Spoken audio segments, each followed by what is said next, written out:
Hi నమస్తే, welcome to Myra media. నేను మీ కేవీఆర్. ప్రభుత్వాలు మారితే అధికార యంత్రాంగంలో కూడా చాలా మార్పులు వస్తాయన్న సంగతి అందరికీ తెలిసిందే.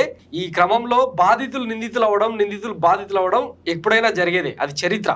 సో ఇక్కడ ముఖ్యంగా మనం చర్చించుకోవాల్సిన విషయం ఏంటంటే, వివేక హత్య కేసు రాష్ట్రంలో అప్పట్లో సంచలనం. 2019 ఎన్నికల ముందు ఆయన హత్య తీవ్ర దుమారం రేపింది. ఆ కేసులో కీలక నిందితుడుగా ఫిక్స్ అయిపోయిన దస్తగిరి ఎవరైతే ఉన్నారో, ఇప్పుడు తనను నిందితుడి నుంచి తప్పించి సాక్షిగా మారుస్తూ నాంపల్లి కోర్టు నిన్న తీర్పునివ్వడం సంచలనంగా మారింది. నిన్న ఆంధ్రప్రదేశ్ అసెంబ్లీలో వైఎస్ జగన్మోహన్ రెడ్డికి కౌంటర్ గా గతంలో వైసీపీ సర్కారులో జరిగిన అరాచకాల మీద చంద్రబాబు సర్కారు ఒక పవర్ పాయింట్ ప్రజెంటేషన్ ఇచ్చింది. అందులో ముఖ్యంగా వైఎస్ వివేక హత్య కేసుకు సంబంధించి ఏం జరిగింది అన్నది ఆయన ఒక ప్రజెంటేషన్ ఇచ్చే ప్రయత్నం చేశారు. సో ముఖ్యమంత్రి హోదాలో వైఎస్ జగన్మోహన్ రెడ్డి ఈ కేసును ఎట్లా తారుమారు చేసిండు, అందులో నిందితులుగా ఎవరెవరిని చేర్చిండు, కీలక నిందితులుగా ఉండాల్సిన వాళ్ళు ఎట్లా బయట తిరుగుతున్నారు, ఎంపీలు అయినారని చెప్పి ఆయన తన అక్కసంతా వెళ్ళగాకిరు అనమాట. ఒకవైపు అసెంబ్లీలో అది జరుగుతున్నా గానీ మరోవైపు నాంపల్లి కోర్టులో ఈ తీర్పు రావడం ఇప్పుడు ఆశ్చర్యంగా మారిందనమాట.